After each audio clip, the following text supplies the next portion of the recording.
Hey everyone, thank you so much for joining me once again on this shortened version of Solutions with Anna Donahue. If you've not yet looked at the other shows, go back to my YouTube channel. Just type in my name or type in Anna Donahue Ministries and you'll find us. But you're going to want to get these reasons why that children of Israel, next generation with Joshua and Caleb, though they were permitted to go into the promised land, the Bible says many did not receive all that God wanted them to have. It was theirs, but they didn't appropriate and utilize it and enjoy it. You've got to go back and get those shows. They're not long. I'm going to finish today, even though I had a few more. Some of them overlap. Locals, you will get this in its entirety. February 4th in Metairie, February the 11th on what we call over here the North Shore Cultivation Church, Metairie Victory Church. Go to the website or go to my social media pages and find those addresses and times. This stuff is very important. It applies to the believer today. Let's go through two more and then we will wrap. Two more reasons why they're in. What stopped them from enjoying all that God wanted them to have? See if you can relate to these final two. This one was interesting to me. In fact, my husband, who has a military background, I said, explain reconnaissance to me.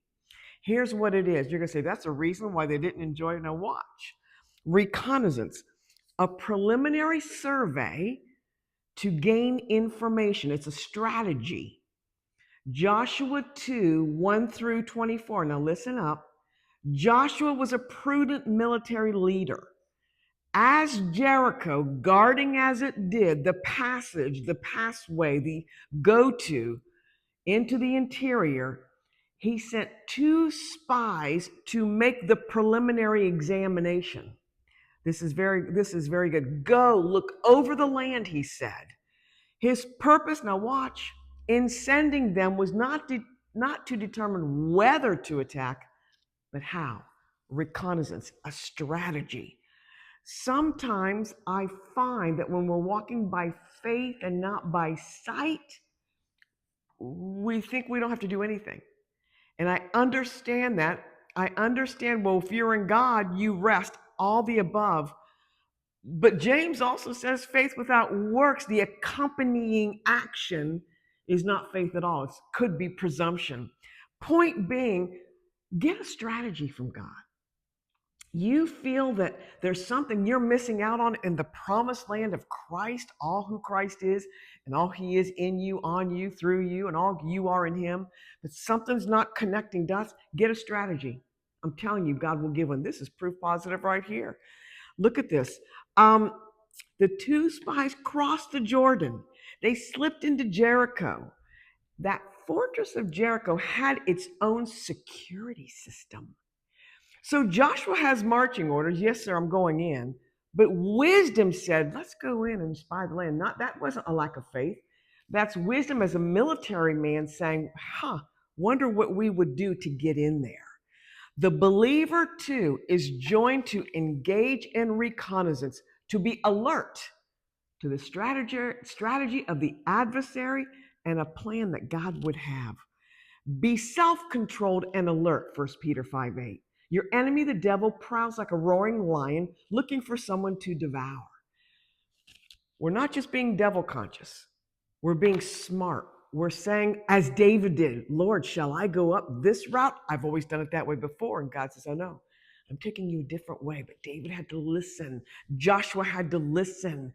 He said to David, when you hear the sound of the wind going through the mulberry trees, that's the direction I have for you. Yeah, the victory's yours. Yes.